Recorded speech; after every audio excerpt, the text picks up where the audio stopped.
Otep, cher Kamit, aujourd'hui je vais parler avec vous de comment préparer sa rentrée scolaire, que faire pour que la rentrée scolaire se passe très bien. Je ne vais pas comme ça vous donner un rituel à faire, mais je vais comme ça plutôt vous donner quelques points importants à comprendre. Vous savez, le but de l'école conventionnelle dans laquelle nous envoyons nos enfants est de donner une base intellectuelle, morale, euh, une base qui va permettre comme ça à nos enfants de pouvoir mieux s'insérer dans la société, de pouvoir avoir une place dans la société. Et vous les parents, vous avez également cette charge-là d'aider les enfants à s'insérer dans la société. C'est pourquoi certains parents vont penser que l'idéal, non, que c'est incontournable avec l'école conventionnelle.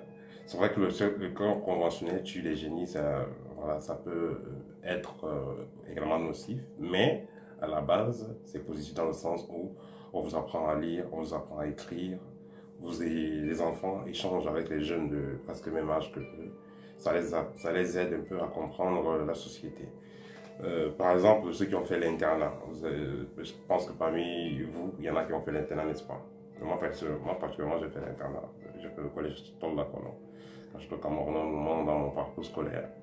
L'internat aussi a la particularité que voilà, ça permet aux jeunes enfants, aux jeunes hommes, à la jeune fille de comprendre un peu le monde actif. Parce que là, vous aurez des camarades qui auront toujours envie de vous utiliser. Ah, donne-moi ton tapioca, donne-moi ton sucre et tout ça. Ça vous apprend donc à gérer vos propres ressources, ça peut vous permettre de comprendre comment l'être humain est. Parce que celui qui mange bien chez lui, qui reçoit tout directement des parents, n'aura pas le même fonctionnement, ne va pas respecter les mêmes principes que celui qui vit avec vous dans un internat. Il y a une petite différence. Et là, ça ressemble beaucoup plus à la vie réelle, voilà, la vie à l'internat. Alors, donc pour revenir sur le fait de comment préparer la rentrée scolaire, voilà, il est important de noter que le parent a cette charge-là d'aider son jeune garçon à devenir un homme, la jeune fille à devenir une femme demain. Et vous envoyer l'enfant à l'école, c'est bien, mais notez qu'il y en a qui vont être des citoyens très utiles. Très important. Vous avez au cas du président Lula du Brésil qui a vraiment aidé le Brésil à se transformer, mais son niveau scolaire n'est pas si fantastique. Donc, une façon de dire que, voilà, il n'y a pas que ça. La vie en elle-même, c'est une école. Donc, la base, la chose la plus importante à comprendre déjà sur l'école conventionnelle, c'est que sans la discipline, vous ne pouvez rien faire. Vous allez voir dans des gens qui ont un grand succès dans les activités, en politique, en affaires et autres, dans le sport, mais qui n'ont pas un gros niveau scolaire. Ils n'ont pas un grand niveau scolaire. Ils savent juste lire et écrire. Voilà. Et le reste, ils ne savent pas faire. Ils n'ont pas connu ça. Donc, la chose la plus importante à comprendre, c'est l'importance de la discipline. Et pour ce faire, il y a plusieurs outils. Déjà, vous, en tant que parent, il y a plusieurs choses que vous pouvez faire. Vous pouvez contrôler, voilà, quand c'est la rentrée scolaire, vous pouvez par exemple acheter un réveil à votre enfant, une montre, vous mettez au salon, dans sa chambre, une grosse montre, une pendule. Ça va lui permettre de contrôler son temps. Vous aidez, vous devez être précis avec l'enfant. La première semaine, l'enfant doit vous faire un emploi de temps. L'enfant doit vous présenter un emploi du temps que lui-même va respecter. Il a fini l'école à 16 heures, peut-être il a fait telle ou telle activité. Il va se reposer avec tout ce qu'il a à faire. De 20 heures à peut-être 23 heures ou 23h30, je ne sais pas trop, il va être en train d'étudier. Et voilà son programme. Il va étudier quoi? Un peu de ce qu'il a fait aujourd'hui et un peu de ce qui sera fait demain, avec l'exemple des exercices. Donc voilà. Donc vous avez demandé à l'enfant de faire un programme, pour l'assister sur ce programme, s'il peut ajuster les choses et c'est tout. Donc la discipline, c'est la chose la plus importante. S'il y a la discipline, le résultat sera là. Le problème, c'est que l'enfant fait déjà deux mois, il n'a pas fait les devoirs. Et après, il faut aller composer. Après, il se retrouve en train de tricher, et ainsi de suite. Parce que voilà, il n'a pas eu le temps d'étudier. Déjà, il ne fait pas les devoirs, il n'étudie pas. Vous voyez que ça fait problème. parce qu'il n'y a pas de discipline. Un enfant qui normalement fait ses devoirs, qui normalement essaie de jeter un coup de ce qu'il va te faire demain et autres, il sera toujours à la page. Et s'il est toujours à la page, minimum il sera l'élève moyen. Ben, il ne va pas échouer, il n'aura pas d'échec. Vous avez investi l'argent sur l'enfant qu'il aille à l'école, vous avez acheté une tenue de classe, vous avez acheté les livres, les cahiers, vous lui donnez l'argent de poche, c'est un investissement. Il faudrait que ce soit rentable. Donc il faudra assister l'enfant sur cette discipline-là. Il faut comprendre qu'il a besoin que vous l'assistez. Parce que si vous ne l'assistez pas, après il va échouer, c'est aussi votre faute. Vous devez l'assister. Il n'est pas encore adulte. Qu'est-ce sera en faculté, vous pouvez dire qu'il est adulte. Il n'est pas adulte. Il est à l'école primaire, il est au collège, il n'est pas adulte. Vous devez surveiller ce qu'il fait. Vous devez l'assister dans ce qu'il a à faire. Et là, les résultats seront corrects. Aussi, si possible, vous pouvez inscrire votre enfant dans un club d'arts martiaux. Ce sera très bien, ça va lui permettre d'être calme mentalement, d'avoir d'arts martiaux de sport. Hein. Il peut être dans un club de football parallèlement. Il est dans l'école de foot ou l'école de basket en même temps, il fait ses études. Sport-études, c'est un programme génial. Ou peut-être il est dans son collège là-bas, il y a un club d'arts martiaux, ou un club de danse, ou un club de musique, je ne sais pas trop. Mais beaucoup plus de sport. Hein. Si c'est musique autre, c'est pas mal. C'est une deuxième activité.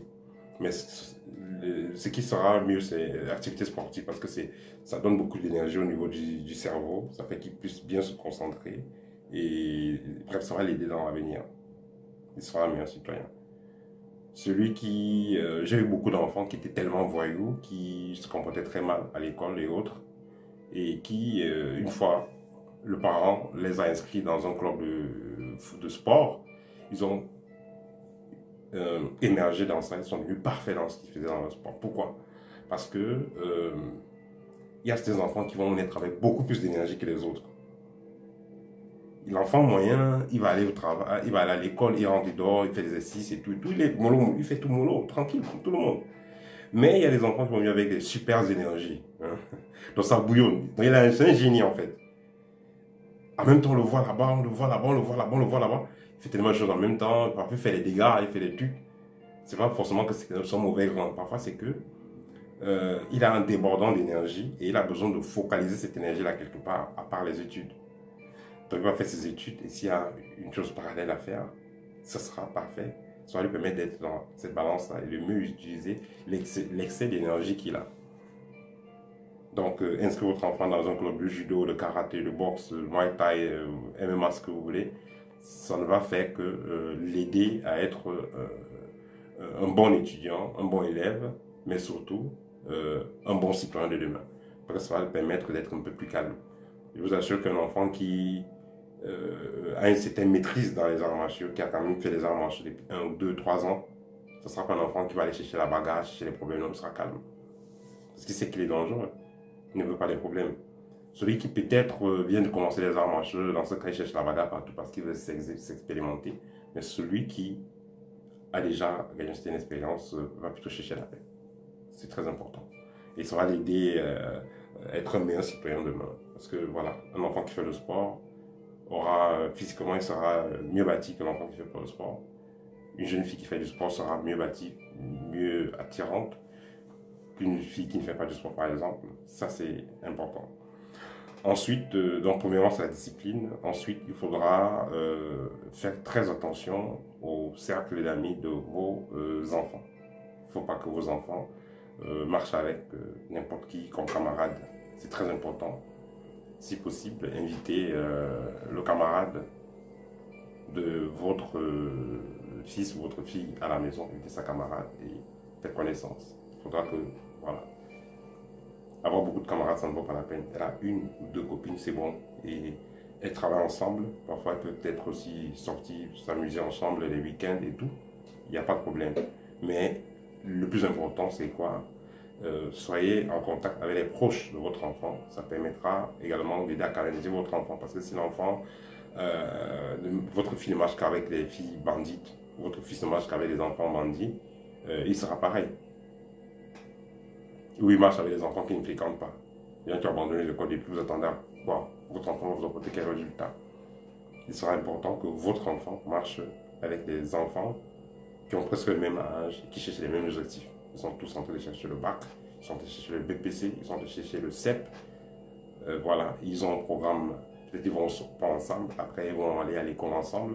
Ça permet que vous ne perdez pas vos investissements. Parce que payer l'école à un enfant, payer la tenue, c'est un investissement. Qui veut perdre son enfant? Personne. Ensuite, apprenez à votre enfant, surtout en matinée, à manger plus léger. On a vu beaucoup des cas où le matin on mange des pommes pilées pour aller à l'école, on mange le macabre râpé pour aller à l'école. Faites attention à cela. Excès de sucrerie pour les enfants aussi, c'est pas bon. Faites attention à cela. Moi j'ai vu des familles où chaque matin il fallait que chaque enfant ait une bouteille de jus pour aller à l'école, le pain avec la sardine et tout. Non. Faites pas manger des aliments de conserve, des choses trop chimiques à vos enfants le matin. Ça va affaiblir les neurones, ça va faire en sorte qu'ils ne retiennent pas vite. Vous avez des enfants qui ne retiennent rien parce qu'ils peuvent manger des conserves.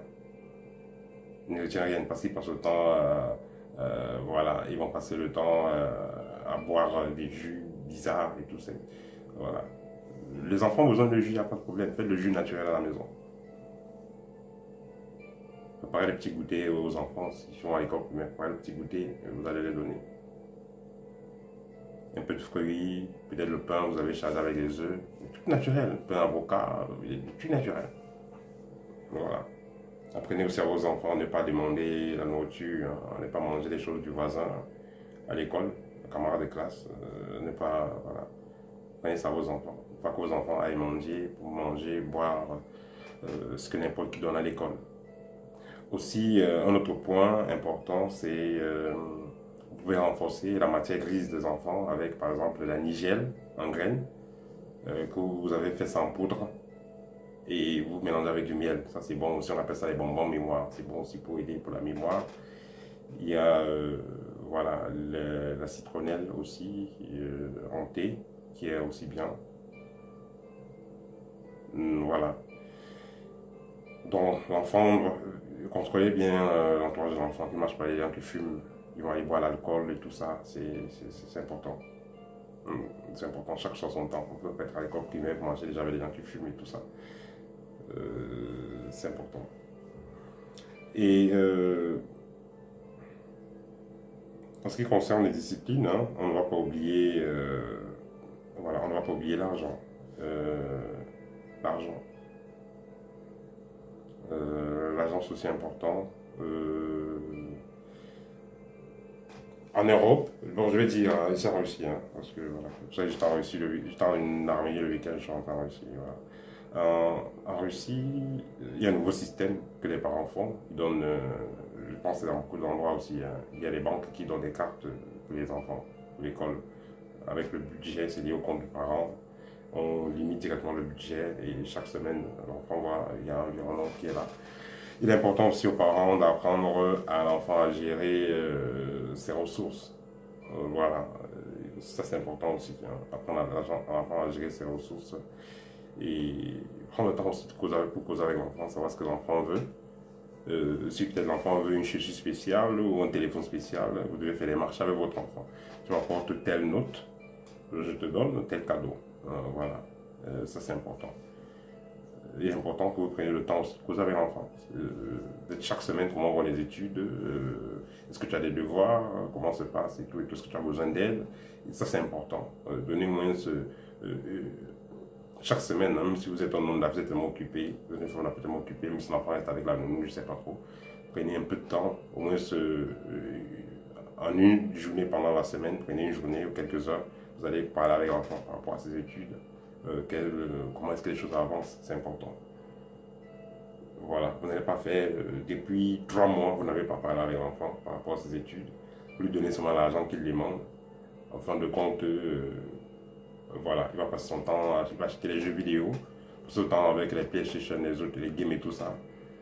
Fumer de l'alcool, fumer, boire de l'alcool, faire des choses bizarres. Et en fin de compte, il ne vous apporte un résultat positif, vous serez fâché. Vous serez déçu. Pourquoi? Vous serez fâché. Vous n'avez pas donné, vous avez donné tout ce qu'il a demandé, mais vous avez confondu un adulte. Il n'est pas un adulte. L'enfant n'est pas un adulte. L'enfant n'est pas un adulte. Il est sur la voie de devenir un adulte. L'enfant n'est pas un adulte. Vous devez contrôler ce qu'il fait. Vous devez être là. Vous êtes occupé, il n'y a pas de problème, mais au moins une fois par semaine, prenez du temps. parce que cet enfant n'est pas adulte. Vous le prenez pour un adulte, vous serez déçu. Il est en transformation, il est en cours. Voilà, ça c'était quelques points essentiels. Et pour finir, faites attention à certaines ONG. Quand j'étais en classe de terminale, la première terminale, je ne me rappelle plus trop, il y a une ONG qui était venue et qui avait offert des garnitures aux femmes, donc serviettes hygiéniques aux femmes, aux filles, aux filles. En période de saignement, ils pouvaient utiliser, c'était une nouvelle gamme et tout, il fallait qu'ils utilisent. Mais c'était une ONG, hein, une ONG, vous savez, c'est une ONG qui font toujours des dons humanitaires. Et moi, j'avais conseillé à ceux qui étaient proches, à celles qui étaient proches de moi, de ne pas en prendre. Pourquoi parfois ces objets-là, vous avez des problèmes dans la vie, vous ne savez pas quelle est l'origine. Et parfois certains objets sont offerts ayant des intentions assez particulières. Parfois certains objets sont magnétisés et vos enfants vont les utiliser comme ça. Dans les histoires de gratuit, là, à la sortie des classes, on offre, quelqu'un vient de nulle part, il vient commencer à offrir des sucettes aux étudiants, aux élèves, des cafés gratuits, des jus gratuits, tout ça. Faites attention, enseignez à vos enfants de ne pas prendre ces choses-là gratuites. Enseignez à vos enfants de ne pas vouloir marcher à tout prix avec certains camarades parce qu'ils ont de l'argent, parce qu'ils ont ci ou ça. Il faudra que vos enfants soient informés en avance. Apprenez à vos enfants de manger ce que vous les avez donné à la maison. Apprenez à vos enfants de dépendre de leur argent, de ne pas aller prêter l'argent aux camarades. Enseignez à vos enfants de vivre sur leurs moyens. S'ils ont besoin de quoi que ce soit, ils vous demandent. Donc, privilégiez le fait de dialoguer avec vos enfants et je pense que vous allez gagner beaucoup. Parce que si vous voulez s'abandonner vos enfants à eux-mêmes, ils vont marcher avec qui ils veulent et voilà, ils vont se retrouver en train de regretter. Vous allez retrouver des enfants qui arrêtent l'école parce qu'elles sont tombées, des filles, elles sont tombées enceintes, des camarades qui enceintent leurs camarades. Les enfants, vous entendez, on les retrouve dans des groupes de pratiques sexuelles bizarres. Voilà, il faudra que vous, en tant que parents, vous preniez personnellement le temps de parler avec vos enfants de temps en temps par rapport à leurs études, par rapport à leurs camarades. Sachez, essayez de comprendre, de savoir qui marche avec votre fils, qui marche avec votre fille, c'est important. Vous allez marcher, vous avez votre fille qui a un terminal à 17 ans. Elle marche avec une fille qui attache les chaînes partout sur les pieds. Et la fille sort avec des messieurs véhiculés et autres. Vous croyez que votre fille, qu'est-ce qu'elle va commencer à penser? Sa camarade a un dangereux, un puissant téléphone. Elle a de l'argent. Elle sort, elle fait boire toutes ses copines et autres. Elle va vouloir l'imiter. C'est comme ça qu'elle va commencer aussi à marcher avec des messieurs mariés, tomber enceinte ou se retrouver dans des pratiques bizarres. Donc, c'est important, vous en tant que parents, de dialoguer avec vos enfants. Voilà. Parce qu'on ne va pas faire confiance à certains éducateurs, on peut les faire confiance à 100%. Parce que parfois, c'est les mêmes enseignants qui draguent les enfants, couchent avec les enfants, ou qui les amènent dans les couloirs compliqués. Voilà, c'est pourquoi vous, en tant que parents, même si c'est une école catholique, c'est une école protestante, on prie là-bas chaque dimanche, chaque mercredi, on prie chaque lundi, mais ça ne les empêche pas à faire du n'importe quoi. Donc, il sera important pour vous, en tant que parents, prenez un peu de temps pour comprendre ce que font vos enfants et, si possible, participer aux réunions des enseignants. C'est très important. Donc, voilà, c'était tout pour aujourd'hui. Partagez la vidéo, ça va aider des parents, parce que parmi vous, il y en a.